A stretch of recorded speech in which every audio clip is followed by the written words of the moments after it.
Hello, I'm Linda Brayman, and it's time for Senior Moments. When you think of February, what comes to your mind? Hearts, flowers, candy, love notes.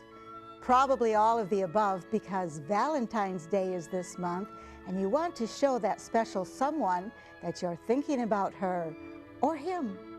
But did you know that February is also Black History Month? This is an annual celebration of achievements by Americans who are Black and a time for recognizing their role in U.S. history. But what else is this month? Senior Moments, of course. Senior Moments covers events and activities at senior centers in the Ann Arbor, Ypsilanti area, such as the Ann Arbor Senior Center, Turner Senior Resource Center, the Pittsfield Senior Center, and the Ann Arbor Community Center. Also, the show provides valuable information for senior citizens on such issues as health, wealth, finance, and entertainment. The program premieres on the last Sunday of the month, with the reruns on Mondays, Wednesdays, and Fridays at 11 a.m. and 5 p.m., Saturdays at 9 a.m., and Sundays at 5 p.m. on CTN 19 for a month. Be sure to take the time to sit down with your special someone and maybe a box of candy and watch Senior Moments.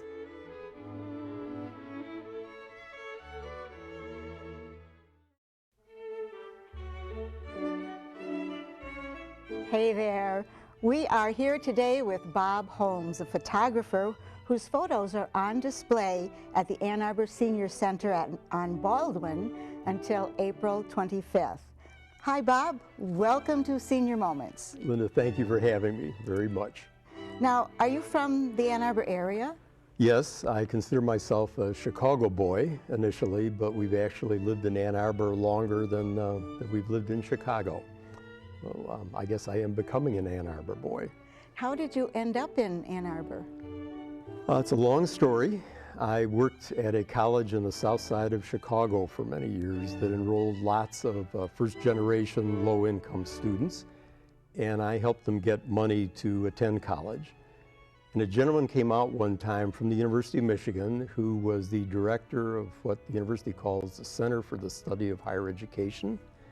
And it sounded like an interesting program to me. I loved higher education, loved working with students. And so a program where I could come here and study higher education really appealed to me. And I came many years ago, and we have enjoyed small town living a lot. So you haven't always been a photographer? No, I've not, but I have always enjoyed photography. Over the years, thousands of family pictures have come to me from India, from Pakistan, from Afghanistan, from Myanmar, and other countries, and I've always been fascinated by old photographs.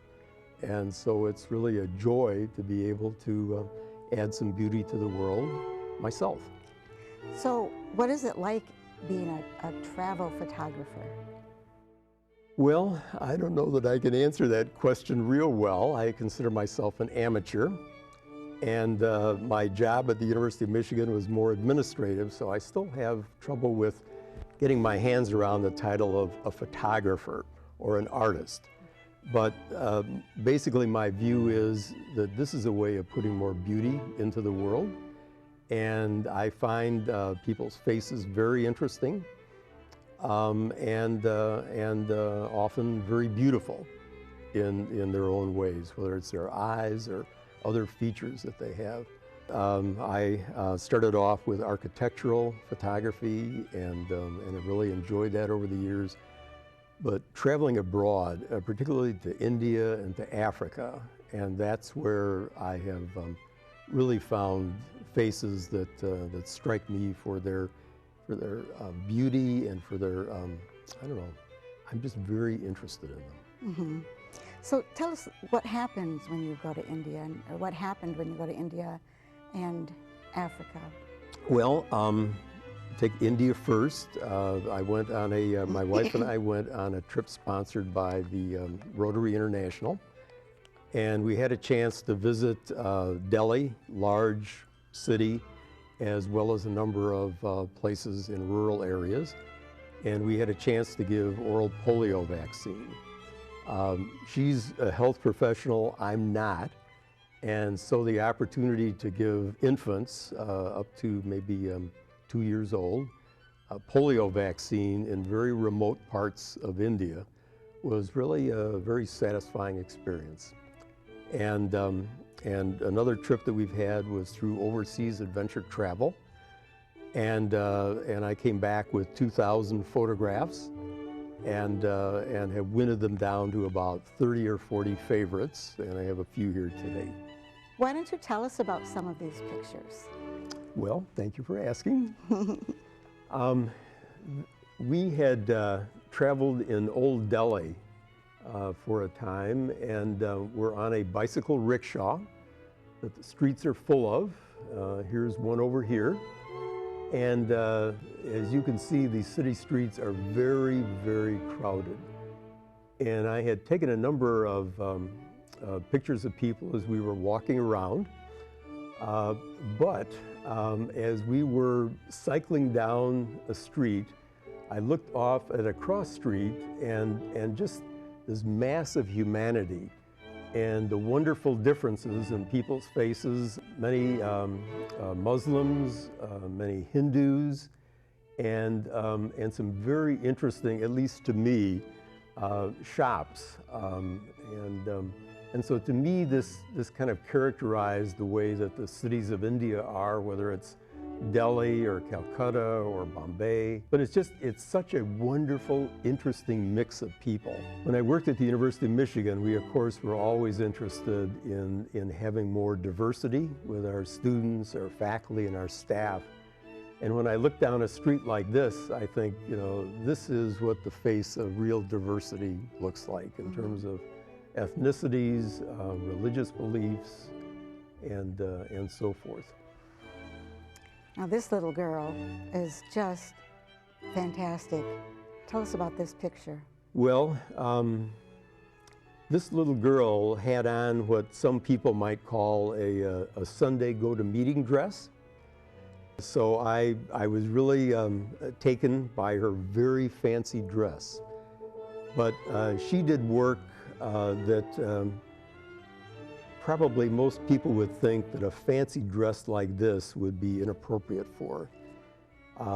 She went around and collected camel dung from a camel fair in Nagaur, Rajasthan, which is an arid and semi-arid part of Western India. And there were 20,000 camels and oxen, horses, that were traded during about a 10-day period. So this was a huge fair, and people would walk in from hundreds of miles with the animals that they were trying to sell or to trade.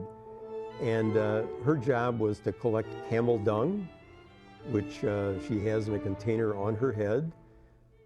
She then would give it to a woman who formed camel dung into bricks, into fuel bricks.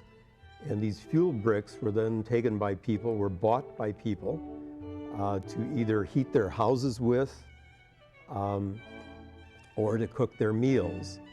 And so she had a very worried look in her eyes that you can see reflected in her face, that maybe she wasn't moving fast enough, or maybe she didn't have enough, although I didn't see how she could pile any more into her large container here. But so I was taken by her face, by her fancy dress, by the kind of job that she had, probably not paid much money for it at all. But her family probably needed this money very badly. And then I was really taken by the fact that a woman in a very beautiful sari that was totally clean, even around the hem, was taking this camel dung and standing in it actually and fashioning it into bricks. And yet she somehow kept her sari 100% clean. Wow, interesting. What about this one up here? This, to me, was rather an important picture, being a grandfather. And so this is a grandfather and his young grandson. And what was going on here was that the grandfather was, I felt, departing the wisdom of imparting the wisdom of the ages to his grandson. And this took place in Delhi, in a very old mosque, the Jama Masjid. And it was one of the many thousands of pictures of this particular very famous mosque that was in thousands of pictures of family photographs that we have in our family. And it was at one time the largest mosque in Delhi, and 25,000 people could be in its courtyard at any one time. So a very sacred and revered place for Muslims in India. Mm-hmm. And this sweet little girl? This little girl, the story was that she had lived right next to a garbage dump that was probably about a mile square. And it was an orphan, and she was found by the Rotary International chapter in Delhi, and was rescued from this very deprived life of trying to find food that was probably most of it was rotten, that she did find, and been sitting out in the hot sun for who knows how many days. They rescued her from this really terrible environment and brought her to a school that they have, that the Rotary International set up in Delhi. And so her home address is now the school. And because she has a home address in Delhi, which she obviously did not have at the garbage dump, she can get social services from the city. So they really improved her life exponentially. Yeah. And so 3 meals a day, goes to school all day with other children. There are about 50 children in this school. There's a little boy behind her whose face you can see. She's being taught English. And the hope is that once she leaves this school, she will be able to have a much better life and a longer life. So this was a very important picture for me. She looks happy. Her eyes just kind of draw you in, like I'm doing well now. Indeed. It sounds like you may be a future photographer here with noticing her eyes, because I join you in thinking that they're really quite beautiful. They are. And indeed, she is in a safe environment, so she's not being chased or abused by people, and I think she's got a better life in store for her. Oh, yes. Why India? What drew you to photograph people in India? Well, various parts of my family have lived in India for 75 years, and so it's always had a particular magnetism for me. And so my mother was born in India, and all of her siblings. My grandmother was born in India, and her parents worked there as missionaries. And actually, the book that you're holding up was recently written, recently published, I should say. It was written by my grandmother about her childhood in the 1880s in northern India, in the foothills of the Himalayas.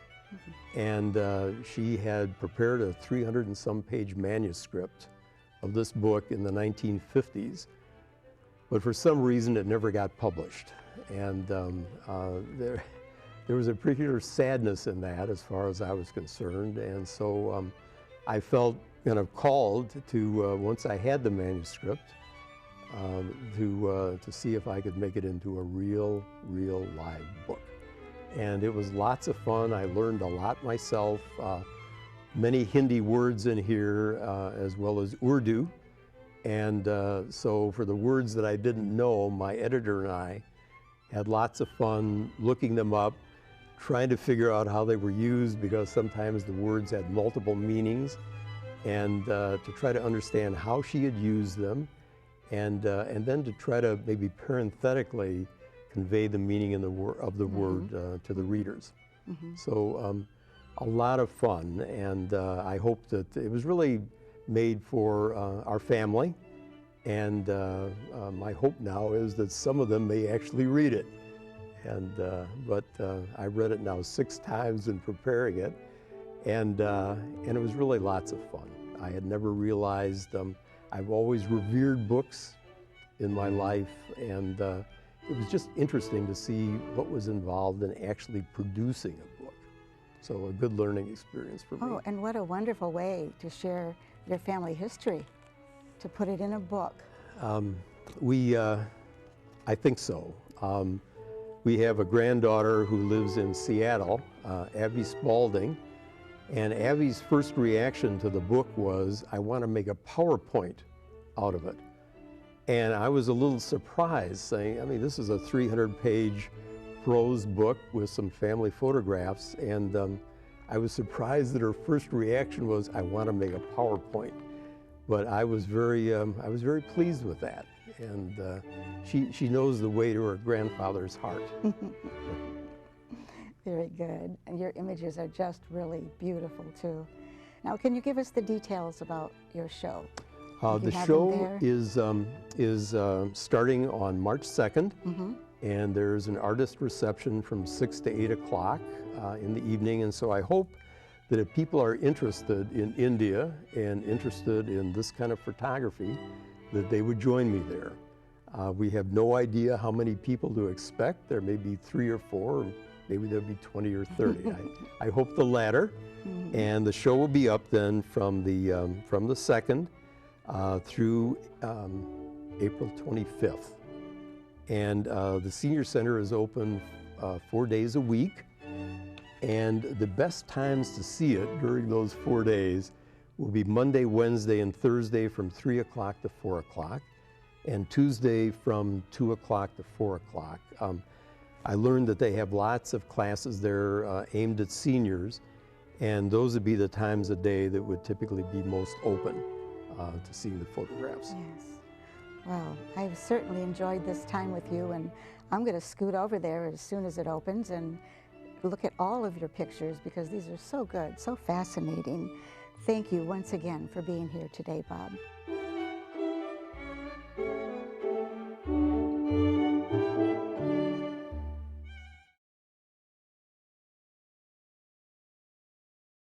Thank you for connecting with us on Senior Moments. I trust you enjoyed the show. I'm Linda Brayman. Have a wonderful February.